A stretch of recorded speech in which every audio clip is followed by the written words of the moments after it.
মা, রাধারানী যখন জন্ম হয়েছিল, রাধারানী ছিল জন্মাঙ্গ। এক এক মহাজন এক এক ভাবে উল্লেখ করেছে।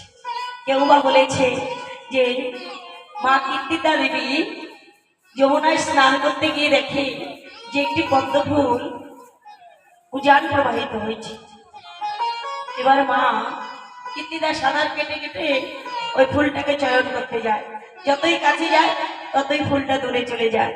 এমনি করতে করতে একবার যেই না মা কীর্তিদা দেবী নয়ন জলে ভেসে ভেসে পুষ্পটাকে ধরবো বলে হাত বেরিয়েছে, সঙ্গে সঙ্গে ওই পদ্ম ফুলটা মা কীর্তিদার হাতে চলে এসেছে। এবার পদ্ম ফুলটা এনে মা কীর্তিদা দেবী বিষভানু আলয়ে এখানে রেখে দিয়েছে। এবার কিছুদিন পর দেখা গেল ওই ফুল হতে একটি কন্যা